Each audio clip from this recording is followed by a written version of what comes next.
বাজার 7,500-এর ওপর। এখন দেখার বিষয় 7,550 লেভেলটাকে ক্রস করতে পারে কিনা। যদি পারে তাহলে 7,697 অবধি চলে যাওয়া উচিত, মানে 7,700। পারছে না, দেখা গেল সারা উইকটা ধরে পারছে না, সেটাই ইম্পর্টেন্ট সাবজেক্ট। বাট পারলে পর আবার একটা নতুনভাবে মুভমেন্ট আসবে। যেভাবে আইআইপি ডেটা এসছে তাতে তো কম্পালসারি ইন্টারেস্ট রেট 2 এপ্রিল কমতে বাধ্য।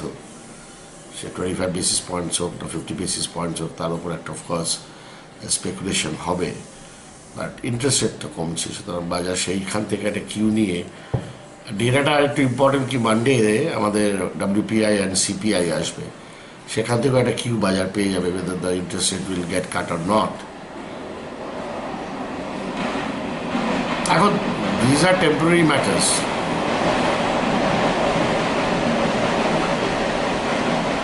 Fact remains, industrial growth, economic growth subdued. That is a fact. Data will obviously substantiate that fact. I'm not looking at the data, I'm looking at the fund flow of the FIs, which are slightly positive. Either through short covering, or I don't see fresh buying. I think it's short covering. And then if it is short covering, then it has to be from hedge funds. আর hedge ফান্ডসের বিহেভিয়ারটার কোনো normality নেই। মানে 7 দিন cover করলো, ভাবলাম FI by এসেছে, তারপর দেখা গেলো আবার আর কোনো বাই নেই, because hedge funds are already covered. তো ওরা কি করছে, ওরা ক্যাশে কিনে নিচ্ছে ডিভিডেন্ডটা পাওয়ার জন্য, তাই জন্য ক্যাশে রোজ বাইর আসছে। আর ক্যাশে যে বেঁচে দিয়েছিল তার এগেন্সে ফিউচার কিনে রেখেছিল, এটা আমি মনে করি না। So that way it might be a straight buying of covering, because high ডিভিডেন্ডটা পাবে। সুতরাং এই FI বাইংটা ডিভিডেন্ড স্ট্রিপিংয়ের জন্য কিনা সেটা আরেকটা প্রশ্ন, এবং সেটা যদি হয় তাহলে ব্যাপারটা বাইংটা খুব টেম্পোরারি নেচার। আর সেখানে বিপদ, ডিভিডেন্ড পেয়ে যখন গেল, স্ট্রিপ্ট হয়ে গেল, তখন আর তো বেঁচে দেবে, আবার বলবে যে তো ঠিক আছে, আমার ডিভিডেন্ড পাওয়ার ছিল, পেয়ে গেছি। কেন তখন মানুষ হোল্ড করে, যখন আগামী দিনে গ্রোথ আছে এবং সেই গ্রোথের পরিপ্রেক্ষিতে কিনে রাখে, যাতে গ্রোথটাকে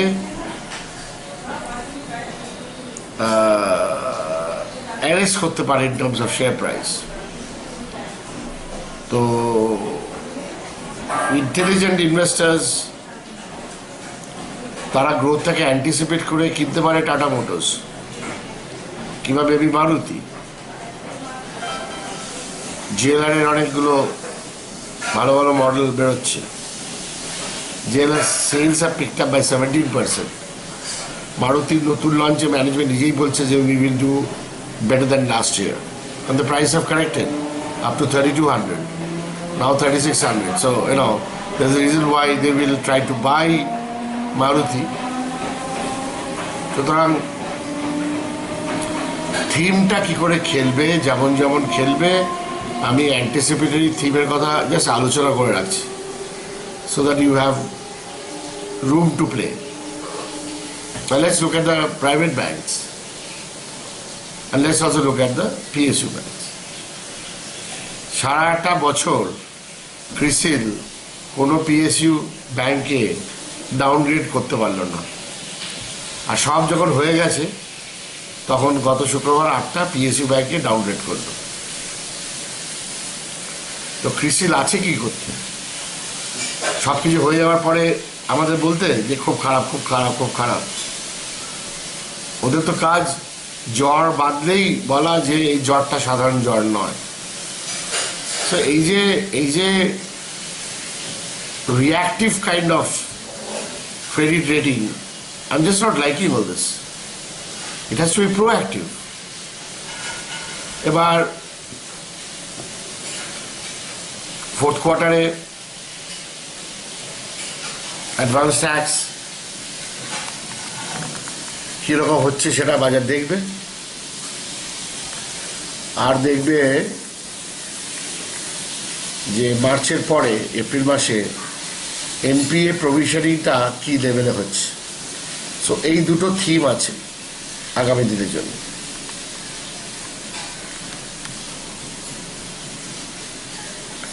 ল্যান্ড বিলটা পাস হয়েছে,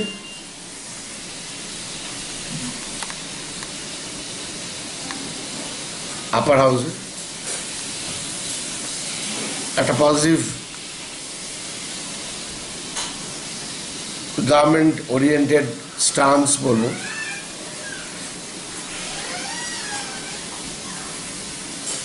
তাতে কি আর ডিএলএফ রাতারাতি বাড়বে? তবে পড়বে না, এটা বুঝতে পারছি।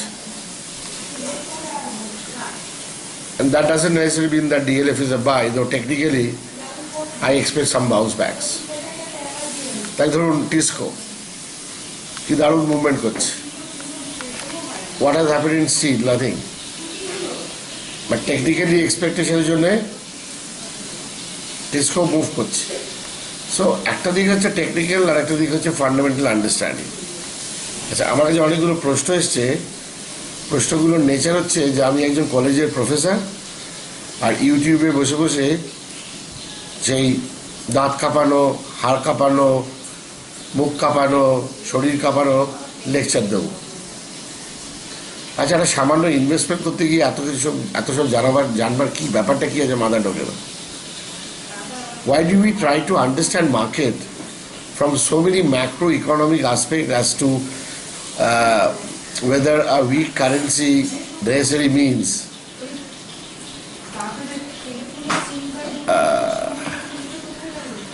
stock market movement?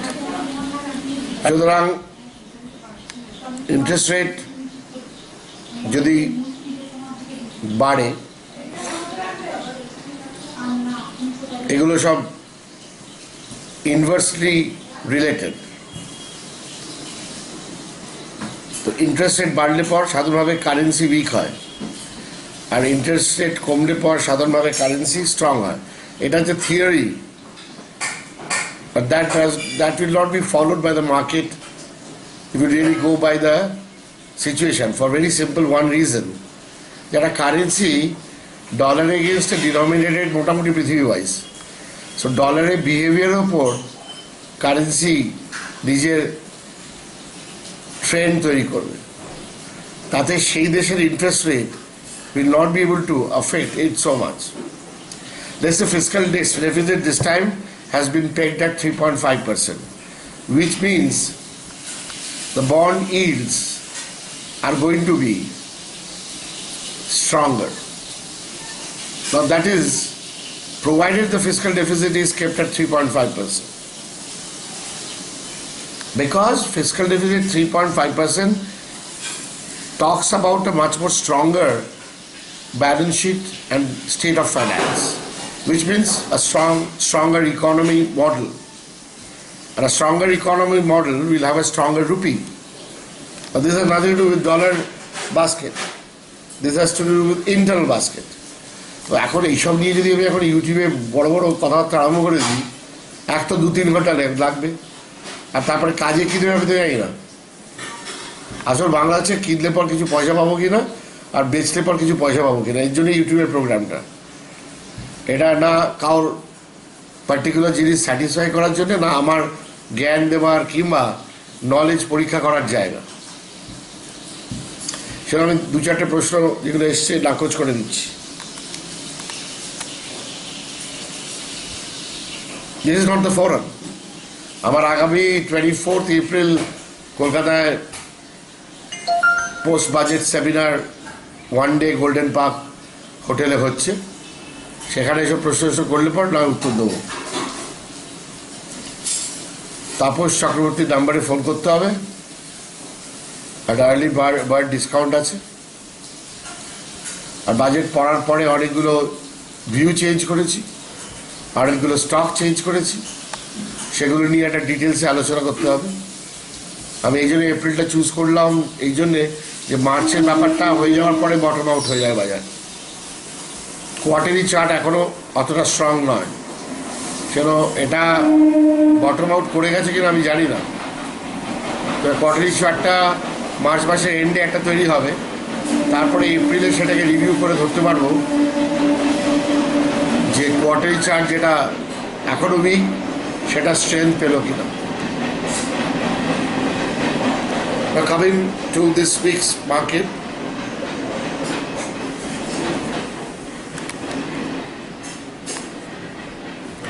যেটা আগে বললাম অ্যাডভান্স ট্যাক্স, যেটা আগে বললাম সিপিআই আর ডাব্লিউপিআই মানডে, যেটা আগে বললাম ইন্টারেস্ট রেট কাটের অ্যান্টিসিপেশন, এই কম্বিনেশনটা দিয়ে কাজ হবে। ইউরোপে স্টিমুলাস প্যাকেজের কোয়ান্টিটি বোঝা যাচ্ছে না, তবে zero rate of interest will definitely boost their economy. So যারা এক্সপোর্টার্স টু ইউরোপ তারা উইল বি বেটার অফ। দেশে TCS, Sun Pharma, Motherson Sumi, মানে ইউরোপ ডাইরেক্টেড এক্সপোর্ট যারা করে, আরো অনেকগুলো আছে, এরকম পকেটে একটা মুভমেন্ট শুরু হবে। এবং let's take it up with Sun Pharma. সান ফার্মার ফিউচারে দাম বন্ধ হয়েছে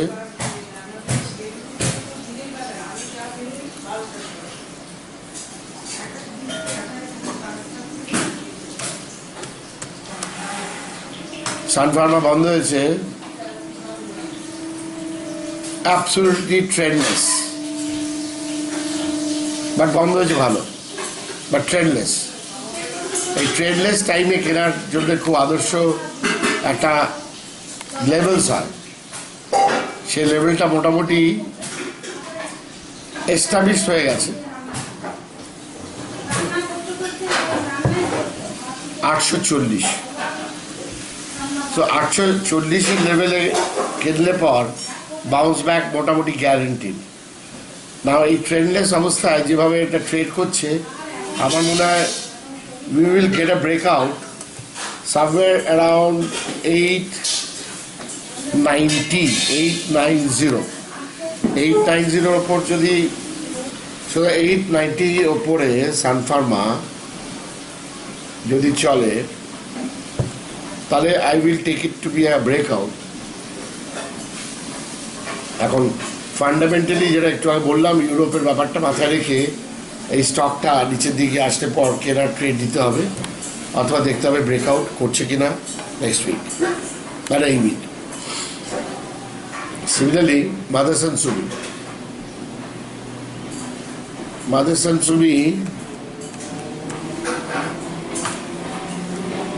এটাও উইদাউট ট্রেন্ড,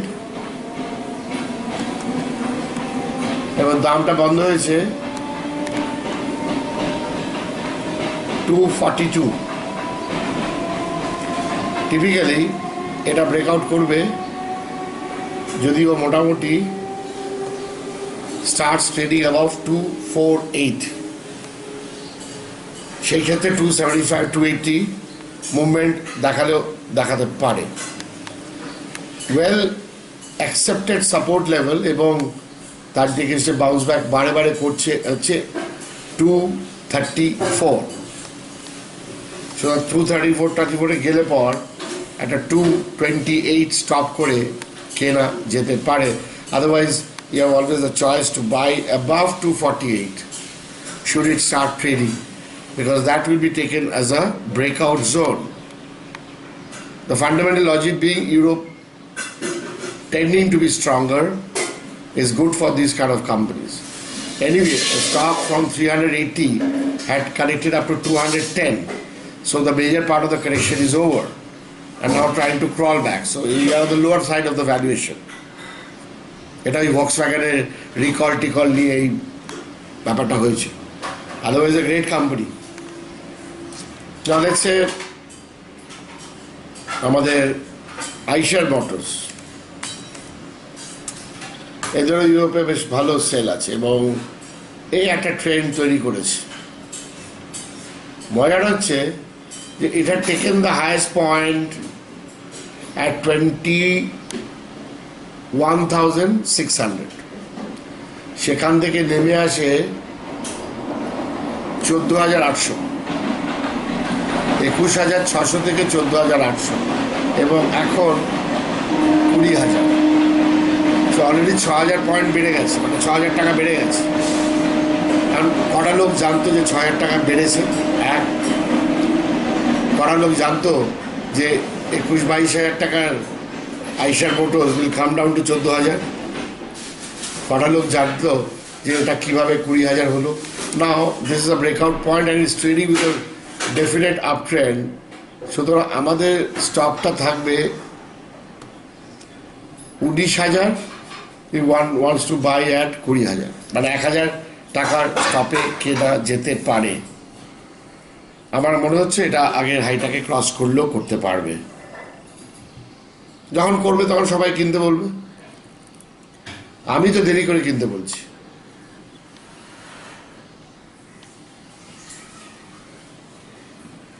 যদি আইসার মোটরস এরকম হয় তাহলে দেখা যাক বস কি হচ্ছে।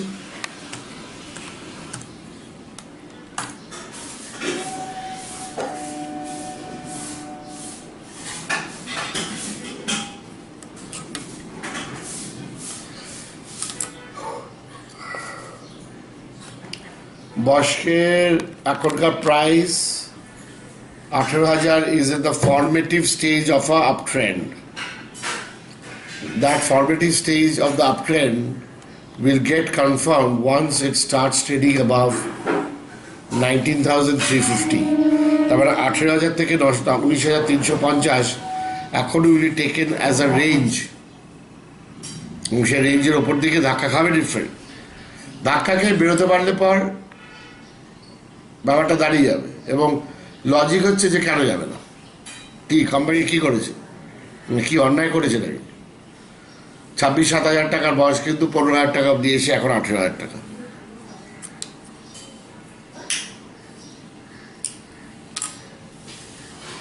Similarly, I would like to look at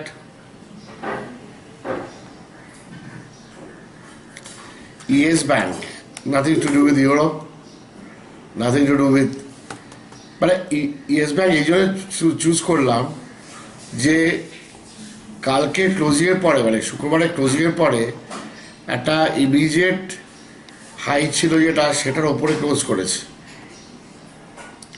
795, closing হচ্ছে 796 বাই 1 রুপি only, বাট করেছে, এটা important.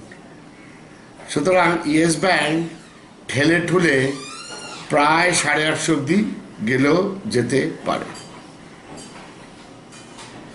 which is the earlier high. এই হচ্ছে মজা, কত কিছু হচ্ছে। 650 অব্দি ট্রেড করলো, 850 টাকা, 200 টাকা নিচে গেল, এখন আবার 800 টাকা, এবার 150 টাকা বেড়ে গেল, এবং বেশ আস্তে আস্তে বাড়লো, খেলিয়ে দুলিয়ে বাড়লো, লোককে না জানিয়ে বাড়লো। So it is making sense that এই স্টেডি রাইজগুলো খুব ভালো। আগের রাইজগুলো খুব ইরাটিক ফাস্ট ছিল। ইয়েস ব্যাংক এখন 95-এর তলায় ক্লোজিং দিলে আমি বলবো যে একটু উইক। সেই ক্ষেত্রে আমরা 770-কে স্টপ করে নিচের দিকে আবার কিনে খেলবো। লেটস অ্যাজিউম দ্যাট 800-র ওপর গেল না, 770-র দিকে এসে গেছে ট্রেড করতে, তখন 765-66 কিছু একটা স্টপ দিয়ে ইয়েস ব্যাংক প্লাসে ট্রেড করব।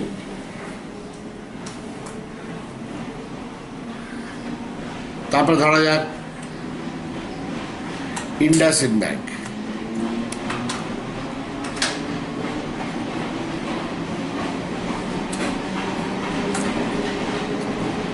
সর্বোচ্চ উচ্চতা 975 আর এখন 931। এই মুহূর্তে একটা range resistance, upper trend, no problem on that. এই মুহূর্তে একটা রেঞ্জ রেজিস্ট্যান্সে আটকে আছে, সেটা দামের ভ্যালু হচ্ছে 941। 941 ক্রস না করলে পর ওপরে গেলে বেচতে পর আপনি টাকা 10 পেয়ে যাবেন রিট্রেসমেন্টস।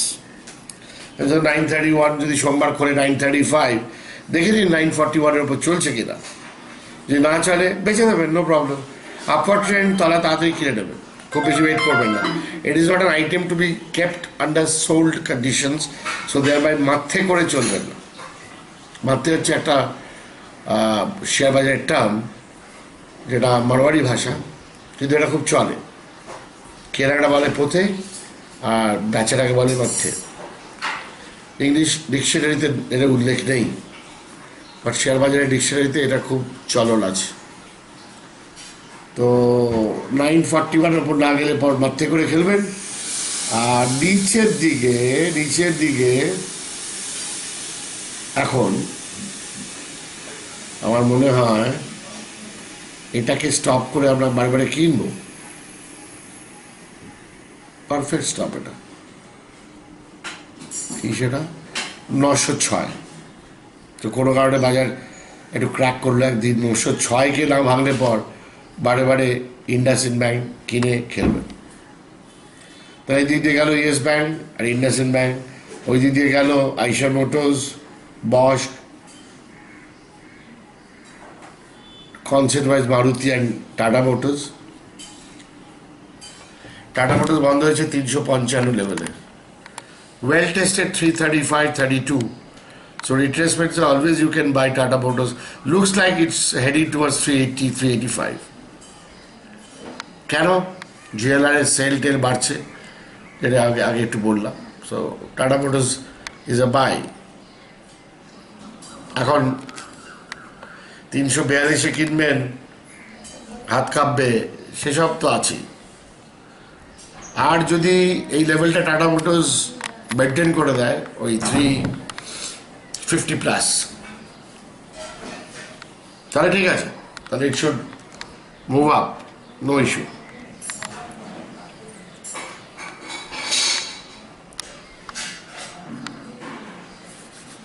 এবার একটা যতই হোক একটা রিয়েল এস্টেট বিল ফিল একটা কিছু হয়েছে গভর্নমেন্টের পয়েন্ট অফ ভিউ থেকে। কেন সিএনএক্স রিয়েল এস্টেট ভালো ইন্ডেক্স ওয়াইজ। আমি দেখি তো একটু ডিএলএফ ফিএলএফ কী অবস্থা। ডিএলএফ এখনও রেঞ্জে আটকে আছে, কারণ একটু ভলিউম আসছে। শুক্রবার বন্ধ হয়েছে 106টা মতন। আমি বেসিকটা বলে দিই, 114-15 হচ্ছে একটা রেজিস্ট্যান্স, আর 100 টাকা একটা সাপোর্ট। সো এর মধ্যে ঘোরাফেরা করবে। কোনো কারণে যদি আমি অ্যাজিউম করি যে এটা 114-র ওপর চলতে আরম্ভ করেছে, তাহলে আমরা কিনে খেলবো 109 কি স্টপ করে।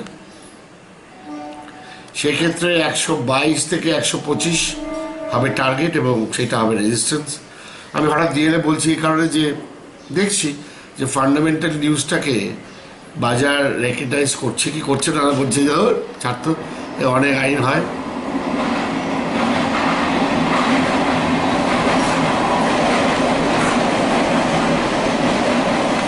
কাজের কাজ কিছু হয় না, নজর রাখার জন্য বলছি। সরু আর কি আরো প্রশ্ন ছিল? একটা স্পেসিফিক স্টক ওরিয়েন্টেড প্রশ্ন ছিল।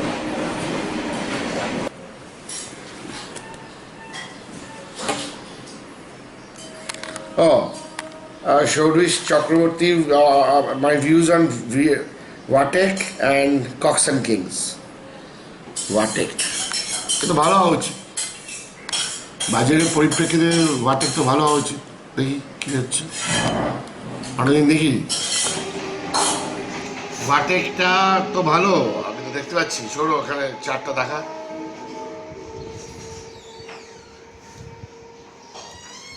আমরা যে এই জোনটা দেখছি, এখানে নিচে দেখা যাচ্ছে ভলিউমটা নেমে এসছে, বড় বড় ভলিউম।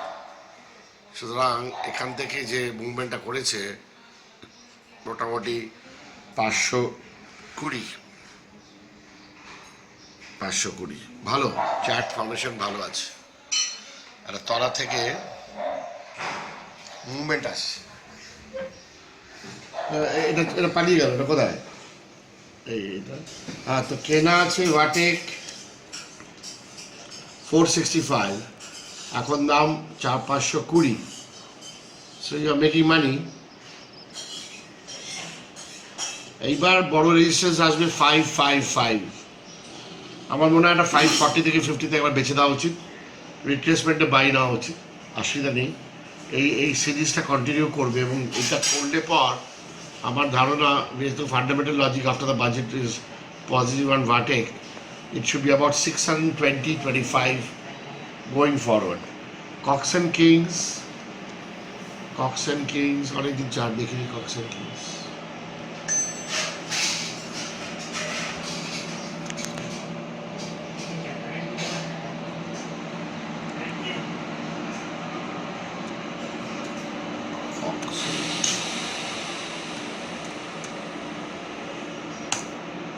Cox and Kings কেনা হচ্ছে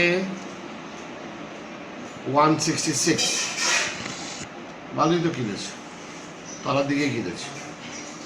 আমার প্রশ্ন হচ্ছে Cox and Kings কিনে খেলবো কিনা।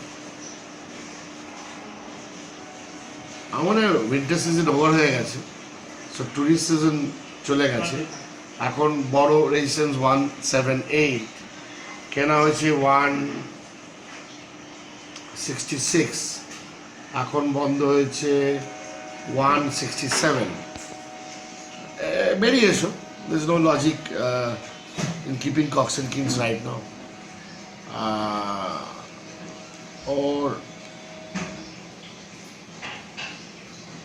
ও টপ আউট করেছিল গত বছর মার্চ মাসে, মানে 2015 মার্চ। এটা কারণটা ছিল season getting over between January February.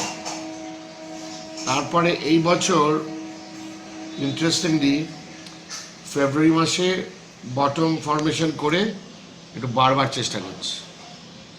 But on the fundamental logic, unless it moves above 178, technically I don't see a reason to create positions in March. The position should be created somewhere. No, 2014, না 2014 March এপ্রিলের গল্পটা অন্য। That was a very beautiful bull market.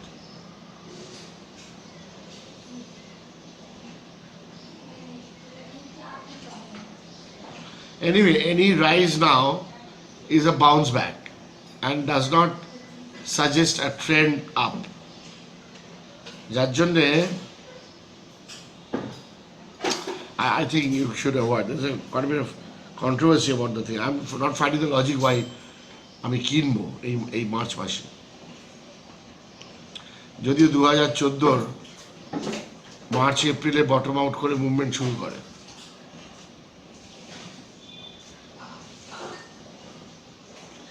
বেঁচে দাও, 178 উপর বন্ধ হলে পর আবার কিনে খেলবে।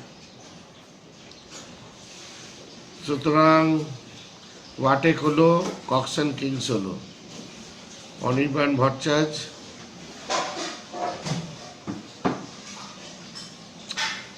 if you could please write something about stock multiplication technique.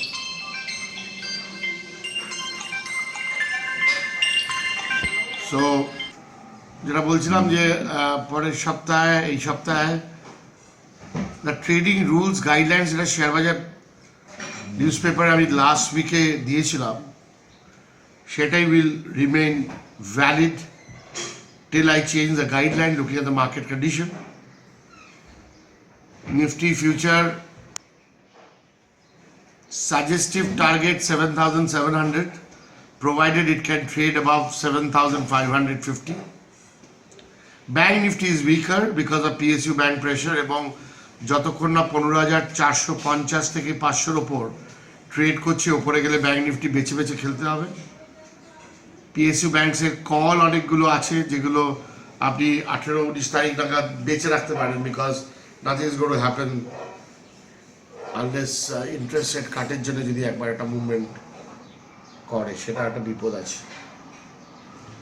But generally I can say the call পচে যাবে, এক্সপেন্সিভ কলের কথা বলছি। So anyway, we are still in a trading mood. So we will trade and মার্চটা যাক, তারপরে April থেকে fresh trend তৈরি হয় কিনা সেটা বোঝা যাবে। সেমিনারটাও চলে আসবে ততক্ষণে। ক্যাশে অনেকগুলো ভালো ভালো শেয়ার ভ্যালুয়েশন ওয়াইজ বাইংয়ের জন্য এসে গেছে। সব মিলিয়ে মন দিয়ে কাজ করলে ভালো পয়সা আছে, তবে খুব ফাস্ট ট্রেডার হতে হবে, কারণ ইন্ট্রাডেতে যেসব সুইংস আসছে, নিফটির ক্ষেত্রে আমি দেখতে পাচ্ছি 70-80 পয়েন্ট সুইংস আসছে, which means about 300 points in the Sensex. তো অত বড় বড় সুইং ম্যানেজ করার জন্য একটু ফাস্ট ট্রেডিং ফর্মুলা লাগে। আজ এই অনুষ্ঠান দেখার জন্য ধন্যবাদ। আর যারা যারা আসছেন সেমিনারে, বাই দ্য ওয়ে হোয়াটসঅ্যাপের প্রাইস আমি স্ল্যাশ করে দিয়েছি। So you want to know the live market commentary and stocks to buy or sell, I think you should now take advantage of the lower price of the WhatsApp, and rest is when we meet next week. Thank you.